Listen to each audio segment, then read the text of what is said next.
تحریر فرمایا کہ ہمارے ہاں کچھ احباب کا یہ ذہن ہے کہ یہ تو ایسے نہیں لکھتے، اور ہے میں دو چشمی ہوتی ہے. آپ خود سوچئے طاہر کو کیسے لکھیں گے، دو چشمی ہے اسے. اور انہیں جوڑنا بھی نہیں چاہیے. اردو لکھنے کا ایک اپنا اصول و قواعد کے تحت نظام ہے. اس میں بابائے اردو مولانا عبدالحق صاحب نے جو ایک دستور مرتب فرمایا وہ پڑھنا چاہیے. قواعد اردو. مدارس کو زکوٰۃ نہیں دینی چاہیے. اس کے بالمقابل شوکت خانم، LRBT، ایدھی وغیرہ کو زکوٰۃ دیتے ہیں، جبکہ ان کے آفس اور اقربا میں لوگ زکوٰۃ کے مستحق ہوتے ہیں. پہلا سوال یہ ہے، دیکھیں بھائی، زکوٰۃ کے سب سے پہلے ڈیزرونگ کیسز جو ہوتے ہیں وہ اپنا خاندان. ہمیشہ اپنے خاندان کو ترجیح دینی چاہیے. شریعت نے بھی یہی سکھایا ہے، اور رسول اللہ صلی اللہ علیہ وسلم نے صراحتاً یہ فرمایا ہے کہ نفل یا فرض جو بھی صدقہ ہے، اگر تم اپنے اقربا کو دو گے تو تمہیں دوہرا ثواب ہوگا. سیدھی سادی اصول کی بات ہے. اور بسا اوقات ایمرجنسی بھی ہوتی ہے. آدمی کو پتہ بھی ہوتا ہے کہ مدرسے والے یا کوئی دوست یا کوئی اس پر ایسا کڑا وقت ہے تو کچھ اس کا بھی کرنا چاہیے، سوچنا چاہیے. لیکن اصولی طور پہ یہ جو فلاحی ادارے ہیں نا، یہ آخر پہ کہیں جا کے آتے ہیں. سب سے پہلے اپنے رشتہ دار اعزاء، اس کے بعد پھر دیکھنا کہ اپنے حلقہ احباب میں کون ہے جس کی مشکلات کی ہمیں خبر ہے اور وہ کسی کے سامنے ظاہر نہیں کرتا.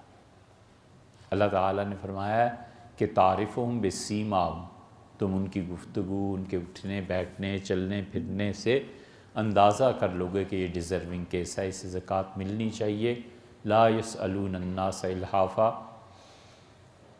وہ کسی کے سامنے ہاتھ نہیں پھیلاتے. اس کو اللہ نے کہا کہ جب وہ ہاتھ نہ پھیلائیں اور ان کے البتہ انداز زندگی سے ظاہر ہوتا ہو کہ بیچارے کسی پریشانی میں ہیں، تو دوسرا کیس وہ ہے اپنے رشتہ داروں کے بعد. حضور اقدس صلی اللہ علیہ وسلم تشریف فرما تھے اور آپ سے پوچھا گیا تھا یہ مسئلہ کہ کوئی آدمی اپنے رشتہ داروں کو زکوٰۃ دیتا ہے تو آپ نے فرمایا اس کے لیے دوہرا ثواب ہے.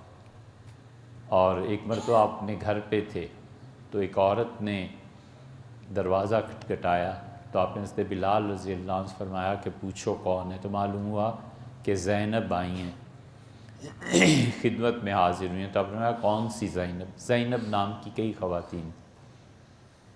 تو عرض کیا گیا عبداللہ ابن مسعود رضی اللہ عنہ کی بیوی. تو اندر بلایا، فرمایا کیا مسئلہ ہے؟ تو انہوں نے کہا کہ میں صدقہ دینا چاہتی تھی. تو میرے شوہر نے کہا کہ تم کس کو صدقہ دو گی، میں خود اتنی غربت میں ہوں، مجھے ہی دے دو تو اللہ تمہیں ثواب دے گا. تو میرا دل اس کو نہیں مانا کہ اپنا صدقہ اپنے ہی گھر میں رہے. تو رسول اللہ صلی اللہ علیہ وسلم نے مجھے کہا کہ دوہرا ثواب تمہیں ہوگا، شوہر کا خیال رکھنے کا بھی اور اللہ کی راہ میں خرچ کرنے کا بھی. اس لیے کہ شریعت کی نظر میں شوہر اور بیوی دونوں کے اکاؤنٹس الگ ہیں، دونوں کا مال الگ ہے. تو اس لیے پہلے نمبر پہ اپنا خاندان، کنبہ اور قبیلہ، پھر دوسرے نمبر پہ وہ دوست احباب جو ہر ایک اپنا اپنا ایک حلقہ ہوتا ہے، پھر تیسرے نمبر پہ اس کے بعد ہمارے مدارس. وجہ اس کی یہ ہے کہ اب مدارس آہستہ آہستہ آہستہ آہستہ ختم ہونا شروع ہو رہے ہیں. اور ختم ہونا اس اعتبار سے ہے کہ وہ عملے کو کم مثلاً کر دیا، طلباء آئندہ داخلہ کم لیں گے، دین پڑھنے والے ویسے ہی کون پڑھتا ہے. لیکن وہ اسباب اور وسائل نہ ہونے کی بنیاد پر جو نقصان ہے نا وہ یہ، مثلاً اب کھالیں جب بکنے کے لیے آتی تھیں تو مدرسے کے کئی مدارس کے 6 مہینے گزر جاتے تھے، اتنے کروڑ کی. اب وہ ریٹ ہی گر گیا. اب کھال کا 2 سال 3 سال سے کوئی پوچھتا ہی نہیں. تو پھر یہ مدارس اور ادارے مستحق ہوتے ہیں. اس کے بعد جا کر وہ ادارے جن کا آپ نے ذکر کیا ہے کہیں 4تھے 5ویں نمبر پر آتے ہیں، اور وہ بھی اس وقت جب ان کے منتظمین زکوٰۃ کے مصارف کو سمجھتے ہیں. ایسے بھی ادارے ہم نے اپنی آنکھوں سے دیکھے ہیں جنہوں نے کہا میں بھی اللہ ہی کا کام کرتا ہوں یار، کیا ہوا اگر زکوٰۃ کا پیسہ ہم نے انتخابات میں لگا دیا، کیا ہوا اگر زکوٰۃ کا پیسہ میری گاڑی میں پیٹرول کا خرچہ مہینے کا، تو کیا ہو گیا، میں اللہ کا کام نہیں کر رہا، میں تو سب سے بڑا جہاد کر رہا ہوں۔ تو جہالت کی بنا پر فتوے دیتے ہیں وہ جو محض ان کے نفس کی تسکین کرتے ہیں۔ فتویٰ دینے کے کچھ اصول ہوتے ہیں نا، ایک اصول یہ ہے کہ اپنی عقل سے فتویٰ دے۔ آج کل بڑے بڑے مفتی بھی کہ جو عقل میں آیا کہہ دیا، ان کے پاس کوئی دلیل نہیں ہوتی کتاب و سنت سے، اور کچھ ہوتے ہیں اپنے نفس کے تسکین کے لیے فتوے دیتے ہیں، اور کچھ ہوتے ہیں جو کتاب و سنت کی طرف رجوع کرتے ہیں، اور ایسے تھوڑے ہیں۔ تو اس لیے خود خیال کرنا چاہیے۔ تنخواہ 50,000 ہو اور مہینے کے ختم ہونے تک کچھ نہ بچے تو کیا اس شخص کو زکوٰۃ دی جا سکتی ہے؟ بالکل دی جا سکتی ہے۔ اگر اس کی ضروریات 70,000 کی ہیں اور 50,000 اس کے ایک مہینے میں لگ جاتے ہیں، ختم ہو جاتے ہیں، پیسے ہی نہیں رہتے، تو 20,000 وہ زکوٰۃ لے سکتا ہے۔ ایک آدمی کا پلازا ہے اور پلازا اس کا ہے فرض کر لیجئے 10 کروڑ کا، اور اس کو سارا کرایہ جو کچھ آتا ہے وہ سارا ملا جلا کے 10 لاکھ ہو جاتا ہے۔ 10 لاکھ سے اس کا گزارا ہی نہیں ہوتا، کیا کرے؟ کتنے میں ہوتا ہے؟ 12 لاکھ میں 2 لاکھ اسے دیے جا سکتے ہیں زکوٰۃ کے۔ ہمارے ہاں زکوٰۃ کا نظام جو ہے نا، وہ اللہ نے لوگوں کی ضروریات پوری کرنے کے لیے رکھا ہے، لیکن ایک تو لوگوں کی طبیعتوں میں زکوٰۃ کے مال سے نفرت بیٹھ گئی۔ یہ کسی حد تک اچھا بھی ہے کہ آدمی جلدی جلدی زکوٰۃ کو قبول نہیں کرتا، اور ایک طرح سے برا بھی ہے۔ برا یہ ہے کہ پھر وہ مانگنے پہ آ جاتا ہے، پھر اس پہ قرض کا بوجھ ہو جاتا ہے۔ اگر لوگ احساس کر کے اس کو 10 لاکھ اسے اپنے پلازا 2 لاکھ اس کی ضرورت 2 لاکھ اسے زکوٰۃ کا دے دیں تو کوئی حرج نہیں، کیونکہ پلازا ایسی چیز ہے اسے ایک دن میں بیچا تھوڑا ہی جا سکتا ہے، وہ بیچ بھی دے تو پھر آگے اس کی ذرائع زندگی کیا رہیں گی۔ تو اس لیے یہ درست ہے کہ 50,000 ایک مہینے میں اس کی آمدن ہے اور وہ 20 کو ہی ختم ہو جاتا ہے۔ اب 10 دن جو گزارنے ہیں اس کے لیے اسے اور 30,000 40 50 چاہیے، اسے زکوٰۃ دی جا سکتی۔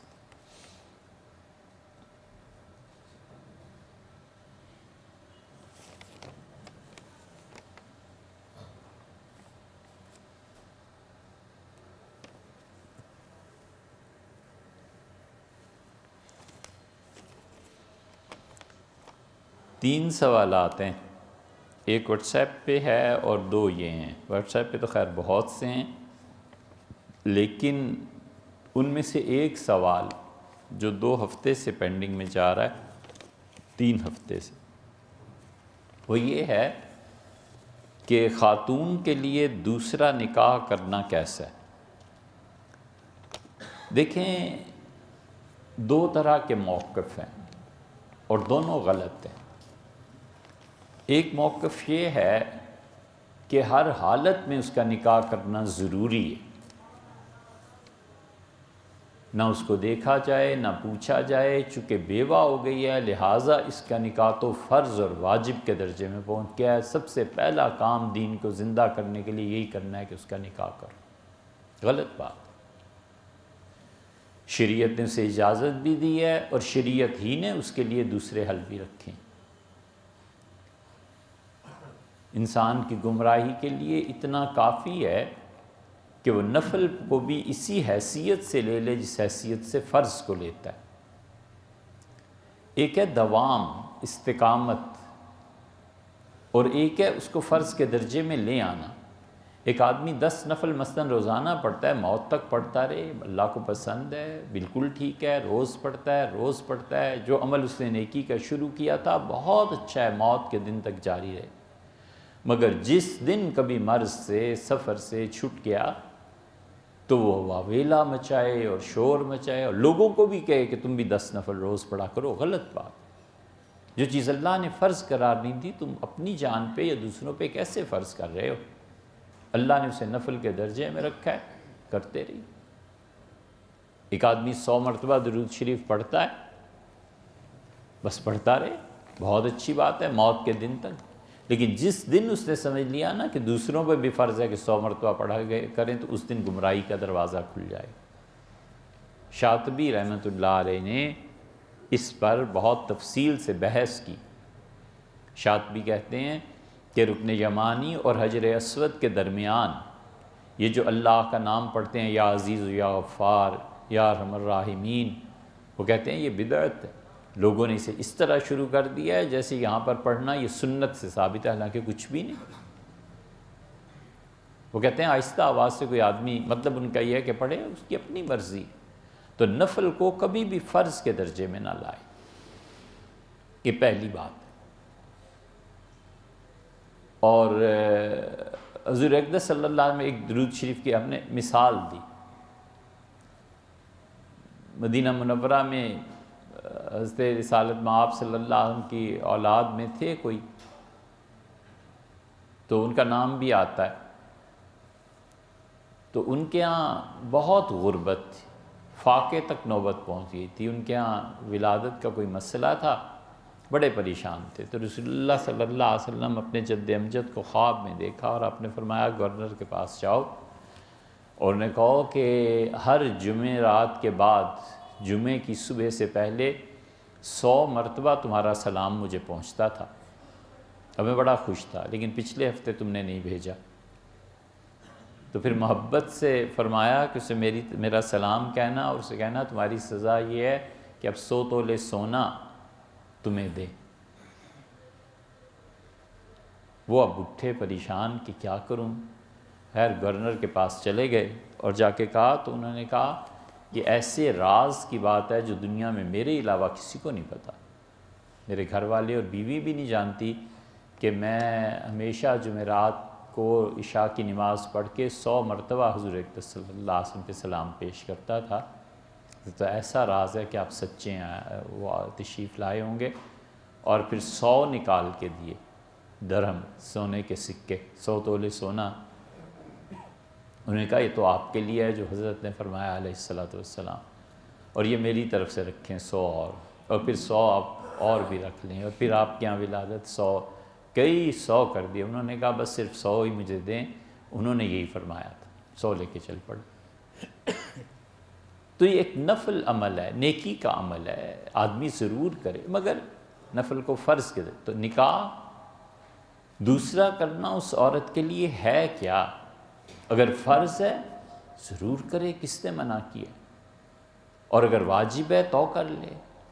اور دوسرا ایک یہ حد سے اسے بڑھانا، اس کے لیے نکاح مستحب کے درجے میں رہ گیا ہے، اب اس کو ضرور تنگ کرنا کہ نکاح کرو، غلط بات۔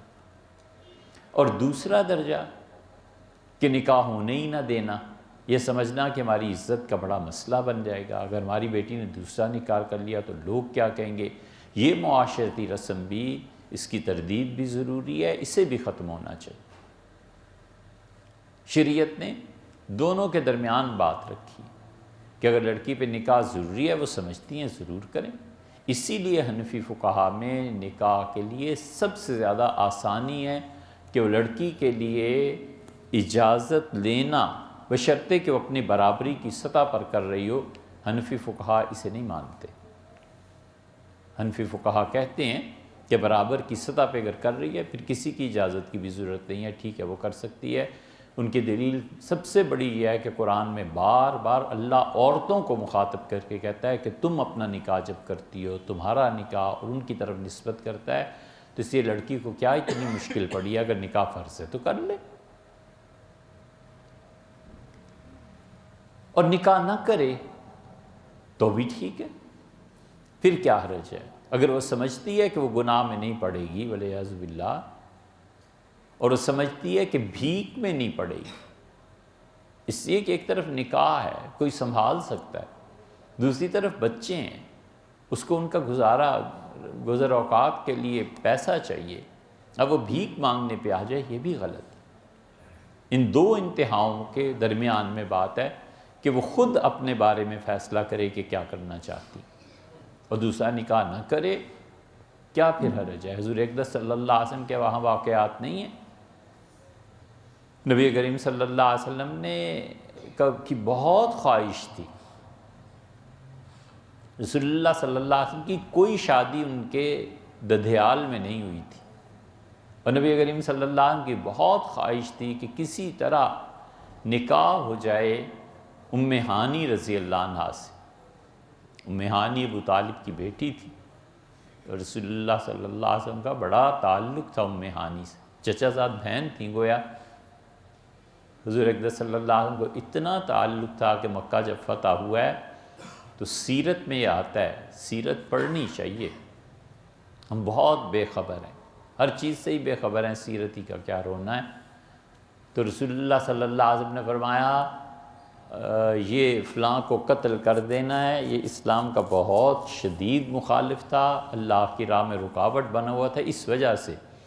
اور اب نے ولو بستار الکعبہ، کعبہ کے پردوں میں بھی جا کے چھپ جائے نا تو اسے نکالو اور قتل کرو۔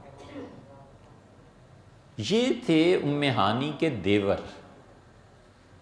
سیدنا علی رضی اللہ عنہ تو پہچانتے تھے اپنی ہمشیرہ کے دیور کو، شوہر کے چھوٹے بھائی کو، بہنوئی کے چھوٹے بھائی کو، ام ہانی رضی اللہ عنہ کے شوہر کا چھوٹا بھائی۔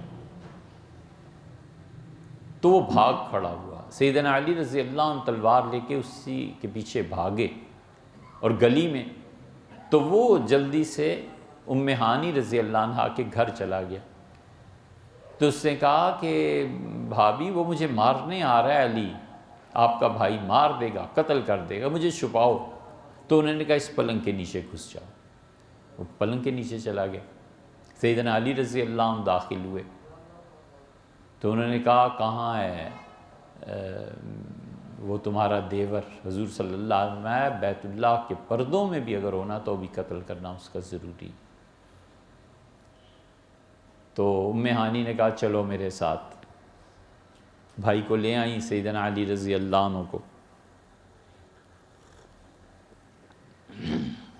اور رسول اللہ صلی اللہ علیہ وسلم نہا کے فارغ ہوئے تھے، اور چادر کے اس طرف کو صاحبزادی صاحبہ فاطمہ رضی اللہ عنہ تشریف کھڑی تھی والد کو کپڑے دینے کے لیے۔ تو انہوں نے وہیں دروازے سے ہی شروع کر دی کہ رأیت ان علی، اللہ کے رسول آپ دیکھتے ہیں کہ علی کے کیا تیور اور مزاج ہیں، وہ چاہتا ہے میرے شوہر کو، میرے دیور کو قتل کر دے۔ تو رسول اللہ صلی اللہ علیہ وسلم نے لباس پہنا ہوا تھا، پھر مسکرائے اور فرمایا یہ وہ بول رہی ہے ام ہانی؟ تو فاطمہ رضی اللہ عنہ نے کہا جی ام ہانی ہے۔ تو رسول اللہ صلی اللہ علیہ وسلم نے فرمایا کیا چاہتی ہو؟ انہوں نے کہا میرا دیور قتل ہو جائے گا۔ آپ نے کہا اجرنا من اجرت یا ام ہانی، جسے تو نے معاف کیا ہم نے معاف کیا، جسے تو نے پناہ دی ہم نے پناہ دی، جسے تو نے بچایا ہم نے بچا دی۔ ایسا تعلق تھا۔ حضور صلی اللہ علیہ وسلم نے نکاح کی درخواست کی، ان کے شوہر گم ہو گئے تھے، کہنے لگے اللہ کے رسول نکاح میں کیا حرج، لیکن ایک یہ جو دو میرے بیٹے ہیں نا، یہ دو میرے بچے، بس یہی کافی ہیں رکاوٹ، کہ ایک یہ میرے بغیر سوتا نہیں ہے، دوسرا دودھ پیتا ہے، تو میں آپ کی خدمت نہیں کر سکوں گی، اس لیے میں یہ نکاح کر نہیں سکتی۔ ختم ہو گئی بات۔ پھر حضور صلی اللہ علیہ وسلم کا نہیں کیا، پھر کیا ہو گیا؟ کچھ بھی نہیں۔ یہ سیدنا اصغر اور سکینہ جن کا عام طور پہ تذکرہ آتا ہے کربلا کے واقعات میں، سیدنا حسین ابن علی رضی اللہ عنہ کی ایک بیٹا اور بیٹی، ان کی والدہ تھیں رباب۔ تو رباب جو تھیں جب کربلا میں یہ بیوہ ہو گئی ہیں تو ان کے والدین نے بڑا اصرار کیا کہ بھی جوان ہو، بالکل شاید 18-16 برس کی رہی ہوں گی، وہ 19 برس کی ہوں گی، بس بالکل جوان۔ تو انہوں نے منع کر دیا نکاح سے اپنے والد کو۔ تو والد نے بار بار جب اصرار کیا تو ان کا ابا اور کوئی وجہ نہیں ہے، میں نکاح کر لوں، مجھے کیا ہے، میری عمر ہے، سب کچھ ہے، لیکن قیامت میں رسول اللہ صلی اللہ علیہ وسلم کی بہو ہونے کا جو شرف ہے یہ ختم ہو جائے گا میرا۔ میں چاہتی ہوں کہ حضور صلی اللہ علیہ وسلم کی بہو بنا کر اٹھائی جاؤں قیامت میں، تعلق قائم رہے حضرت سے۔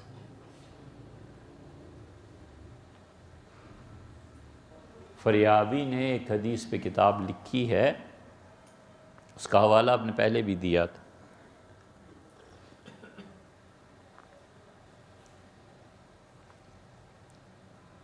اس خاتون نے اپنے شوہر سے وعدہ کر لیا تھا کہ میں نکاح نہیں کروں گی۔ انہوں نے کہا جنت میں میرے ساتھ رہنے کا کوئی طریقہ، ان کا بس یہی ہے کہ میں نکاح نہ کروں، اس نے نہیں کیا۔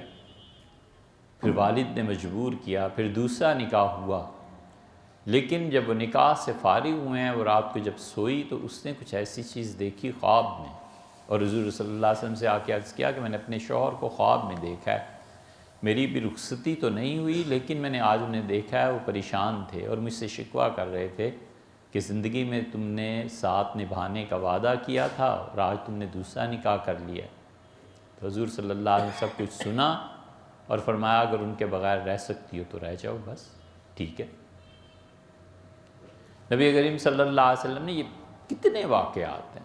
ام المومنین ام سلمہ رضی اللہ عنہ کو پیغام بھجوایا کہ ام سلمہ میں شادی کرنا چاہتا ہوں، اور ان کے شوہر کی شہادت ہو گئی تھی۔ عجیب بات ہے کہ انہوں نے اپنے شوہر سے کہا کہ جا تو رہے ہو میدان جنگ میں اور تم کسی بھی وقت شہید ہو جاؤ گے تو وعدہ کرو جنت میں بھی اکٹھے رہیں گے۔ ان کا میں وعدہ نہیں کرتا، ان کا کرو، ان کا نہ، اس کا پھر میں دوسری شادی کر لوں، ان کا کرو یا نہ کرو، میں وعدہ نہیں کر رہا۔ تو ان کی شہادت کے بعد جب عدت گزری تو رسول اللہ صلی اللہ علیہ وسلم نے پیغام بھجوایا۔ ام المومنین رضی اللہ عنہ کی عمر اس وقت کیا ہوگی؟ 60 ہجری میں بھی اگر ان کا انتقال کو مان لیا جائے تو 4 ہجری میں یہ بیوہ ہوئی ہیں۔ تو اس وقت جب بیوہ ہوئی ہیں اس وقت ان کی عمر کیا تھی؟ 26-27 برس کی ہوگی اور زیادہ کیا ہوگی۔ لیکن رسول اللہ صلی اللہ علیہ وسلم کا پیغام بھیجا، انہوں نے کہا اللہ کے رسول ایک تو میرے بچے ہیں، میں ان کا کیا کروں گی، اور دوسرے مجھے غیرت بہت زیادہ ہے، میرا جی نہیں چاہتا۔ تو رسول اللہ صلی اللہ علیہ وسلم میں دعا کروں گا اللہ تمہاری اس غیرت کو کم کر دے، اور جو تمہارے بچے ہیں وہ میرے بھی بچے ہیں۔ پھر انہوں نے پیغام دیا کہ اللہ کے رسول میری عمر زیادہ ہو گئی ہے۔ تو رسول اللہ صلی اللہ علیہ وسلم فرمایا میری عمر کون سی تھوڑی ہے، میری عمر بھی تو زیادہ ہو گئی ہے۔ پھر یہ نکاح ہو گیا تو نہیں کیا بہت سی خواتین نے، پھر کیا؟ تو اس لیے بات یہ بھی ہے اور بات وہ بھی ہے، غربت، فقر و فاقہ اگر دوسرے نکاح کے بغیر نہیں ختم ہوتا تو کرنا چاہیے۔ اور پھر رسول اللہ صلی اللہ علیہ وسلم نے بتایا کئی بار جنت میں جانا ان کا ہوگا۔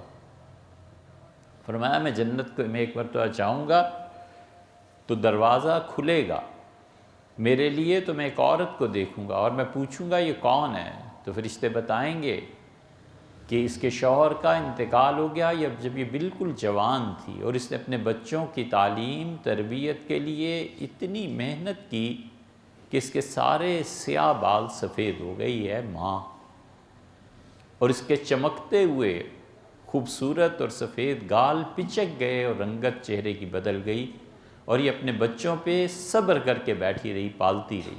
رسول اللہ صلی اللہ علیہ وسلم پھر تو میں اور وہ عورت جنت میں ایسے ہو جائیں گے، یعنی میرے ساتھ ہی وہ جنت میں رہے گی جس ماں نے اتنا صبر کیا اور باپ کے انتقال کے بعد جوانی گزار دی اپنی اولاد کے لیے، یہ بھی تو ہے۔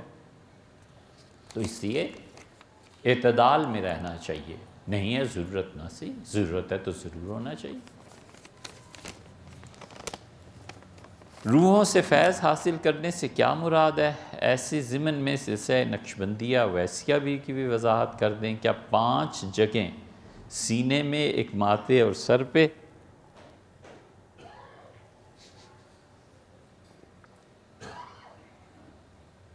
شریعت میں کوئی ایسی روایت ملتی ہے جس میں اس سلسلے میں اللہ کا ذکر کرنا چاہیے؟ یہ فرمائیں کون سا سلسلہ سب سے افضل ہے؟ کیوں ان سوالات میں پڑھتے ہو یار؟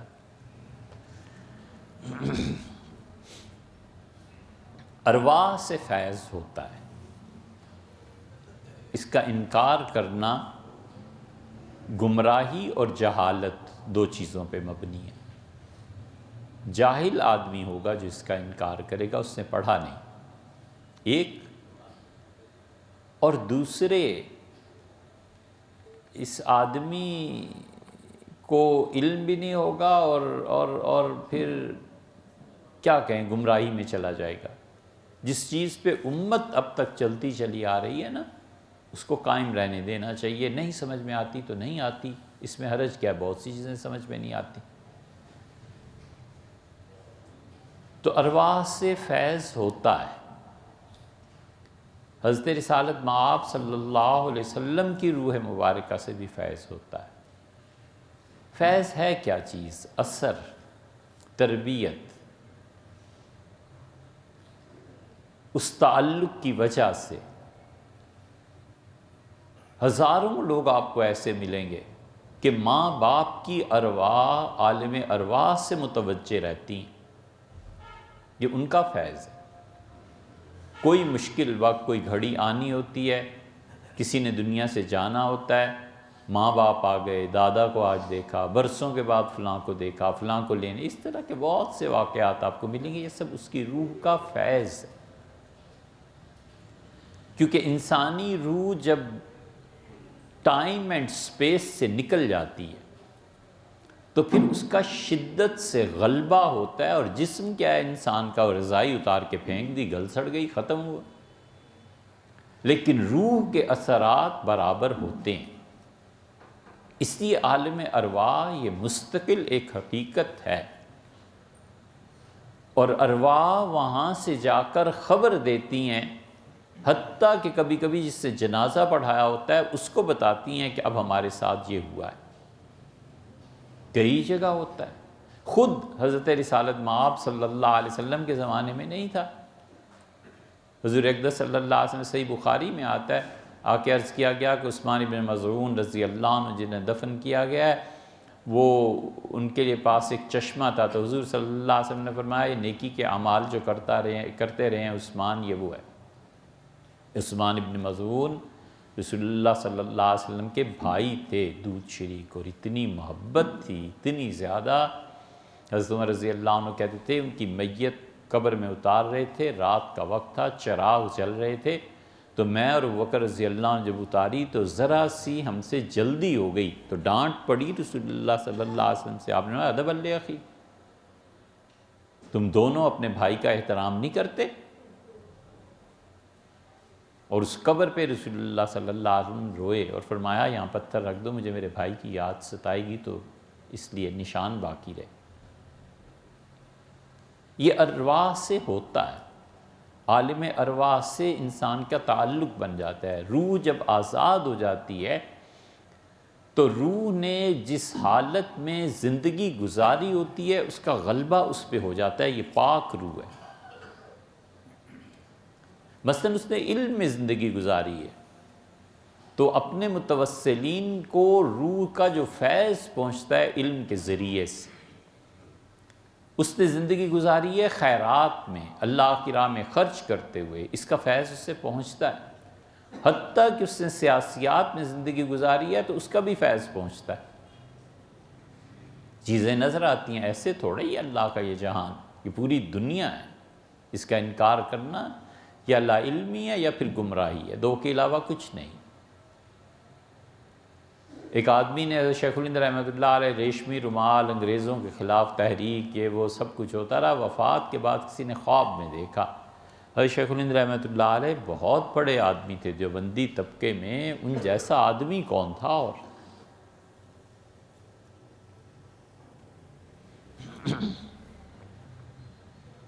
کسی نے خواب میں دیکھا، کہتے ہیں میں نے عجیب چیز دیکھی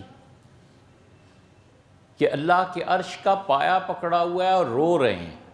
میں پھر قریب ہوا کہ حضرت کیا کس چیز پہ رو رہے ہیں؟ تو بار بار عرض کر رہے تھے کہ اللہ ہندوستان کو آزادی دے دے، انگریزوں کو نکال دے۔ تو زندگی میں سیاسیات کا غلبہ تھا نا، مگر وہ جو مقام ہے اللہ کے عرش کا پائے کو پکڑنے کا، وہ کوئی چھوٹی سی چیز ہے، وہ ایسے ہی کسی کو مل جاتی ہے۔ نہ یہ اگر سمجھ میں آئے تو اس سے پیچھے پھر چلے جاؤ۔ سیدنا علی رضی اللہ عنہ تشریف فرماتے، حسن آئے اور امیر المومنین رضی اللہ عنہ اپنے دوستوں کے ساتھ تشریف فرماتے، تو انہوں نے کہا ابا میں نے خواب دیکھا ہے، آپ اس کی تعبیر دیں۔ فرمایا کیا؟ انہوں نے کہا میں نے رات دیکھا ہے امیر المومنین سیدنا عثمان رضی اللہ عنہ خود اپنا سر اپنی ہتھیلی پہ خون بہہ رہا ہے اور لے کے اللہ کے حضور میں پہنچ گئے، اور بار بار شکایت کر رہے ہیں کہ اللہ اس امت نے مجھے کیوں مار دیا، کیوں ستایا، کیوں مجھے شہید کر دیا؟ پھر میں نے دیکھا آسمان سے 2 خون کے پرنالے زمین کی طرف آئے ہیں، اور بہت شدید پرنالے بھرے ہوئے خون سے چل رہے تھے۔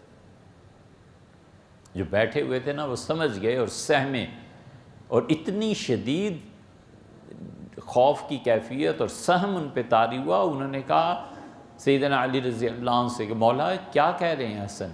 فرمایا تم بھی تو سن ہی رہے ہو جو کہہ رہا ہے۔ سیدنا علی رضی اللہ عنہ سمجھ گئے کہ امیر المومنین کی اس شکایت پہ اب جنگیں ہوں گی زبردست اور خون بہہ جائے گا لوگوں کا، اور وہی ہوا جو کچھ انہوں نے دیکھا۔ یہ فیض ہی ہے ارواح کا، اور کیا ہوتا ہے؟ تو اس چیز کا انکار نہیں کیا جا سکتا۔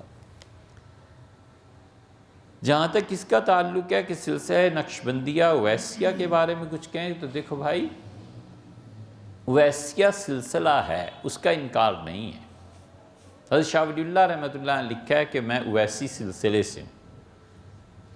غالباً حضرت مجدد رحمۃ اللہ نے بھی اس کی تصریح فرمائی ہے۔ اکابر اولیاء اللہ نے اسے لکھا ہے، اس کا انکار نہیں ہے، بالکل انکار نہیں کیا جا سکتا۔ لیکن یہ جتنے اویسی سلسلے کے بزرگ گزرے ہیں نا، پہلے انہوں نے ظاہری اس دنیا میں کہیں سے بیعت اور تربیت پائی ہے، اس کے بعد اویسی سلسلہ آیا ہے۔ کوئی شخص ظاہر میں کہیں سے بیعت نہ ہو، کوئی اس کا شیخ نہ ہو، کہیں سے اس کی تربیت نہیں ہوئی، کہیں سے اس نے سلوک اور تصوف اور یہ سب چیزیں حاصل نہیں کی، اور وہ کہے کہ میں سلسلہ اویسیہ سے آیا ہوں، یعنی ڈائریکٹ حضور صلی اللہ علیہ وسلم سے میرا تعلق ہے، تو بھئی یہ تو پھر کوئی بھی دعویٰ کرے گا، اور ذکر اذکار کتابوں میں لکھے ہوئے ہیں وہاں سے پڑھ کے سکھا دے گا۔ یہ چیز ٹھیک نہیں ہے۔ کوئی شخص اس امت میں ایسا نہیں گزرا جو ظاہر میں کہیں نہ کہیں سے بیعت نہ ہوا اور تربیت نہ ہوا۔ ہماری مراد اس شخص سے جس سے اللہ نے کوئی کام لیا۔ ہمارے شیخ ابن تیمیہ رحمۃ اللہ علیہ کے متعلق کہتے ہیں، ابن تیمیہ رحمۃ اللہ علیہ ایک واسطے سے حضرت شیخ عبد القادر جیلانی رحمۃ اللہ علیہ کے خلیفہ ہیں، انہوں نے بیعت کی۔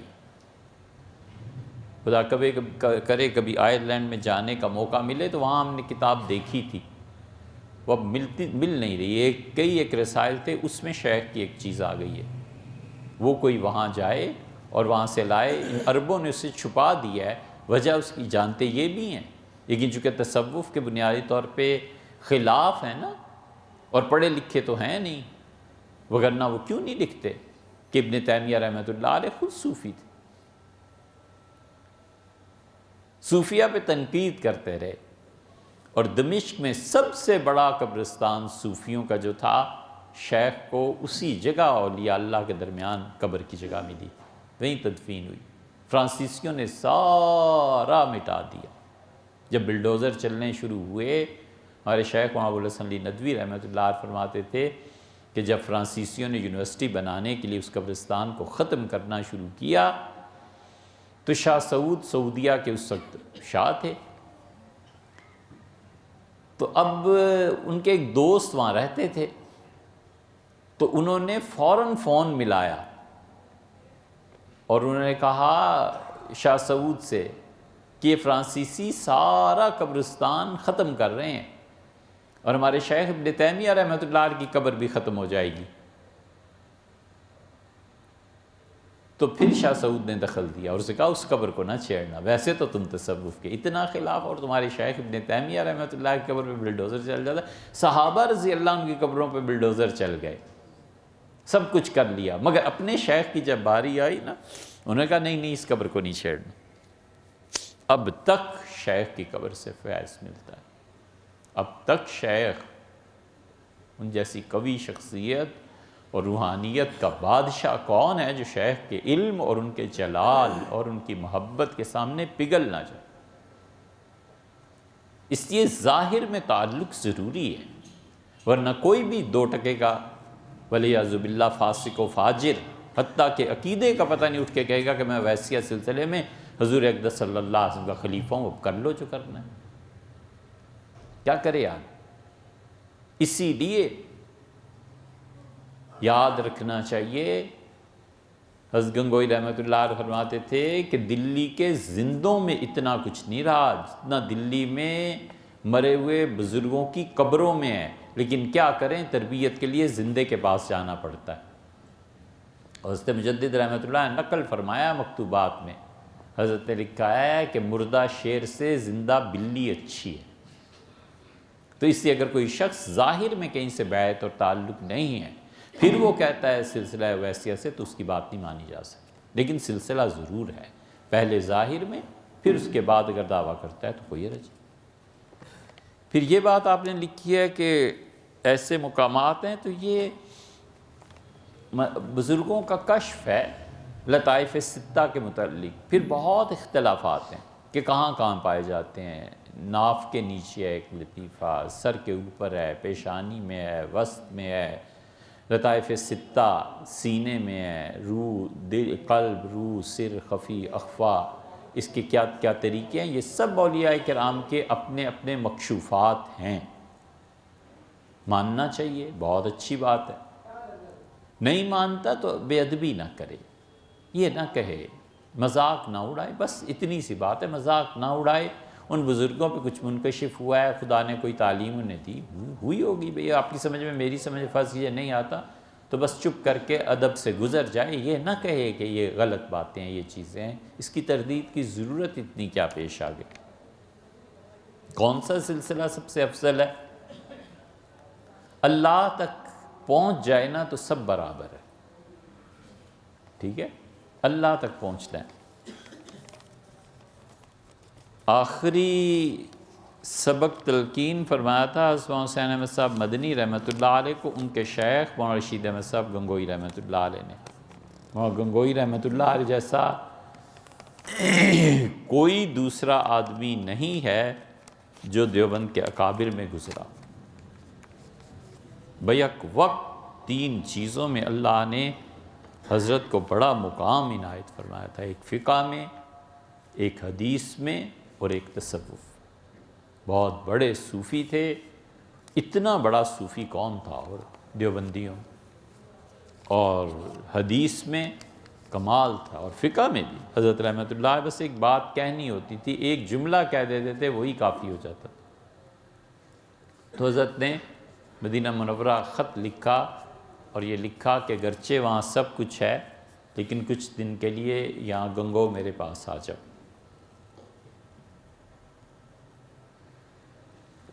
حضرت مدنی رحمۃ اللہ نے لکھا ہے نقش حیات میں کہ میں حاضر ہوا تو حضرت نے آخری مراقبہ تلقین فرمایا، مراقبہ ذات۔ سلسلہ نقشبندیہ میں دائرہ جو ہے نا لا تعین کا، یہ یہی چیز تھی۔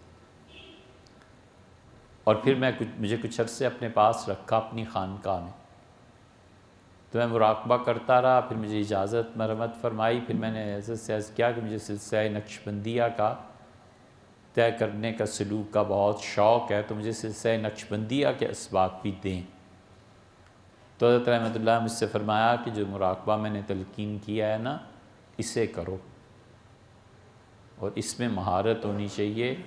یہ ایسی چیز ہے کہ پیر مرید سے بڑھ جائے اور مرید پیر سے بڑھ جائے، بس یہی بات ہے۔ جو سلسلہ بھی اللہ تک پہنچاتا ہے نا، وہ کوئی بھی ہو، کوئی تفاوت نہیں، کوئی فرق نہیں ہے۔ نقشبندی اچھے ہیں، چشتی صابری اچھے ہیں، قادری اچھے ہیں، سہروردی سبھی اچھے ہیں، جس ذریعے سے اللہ تک پہنچے بس وہی اچھے۔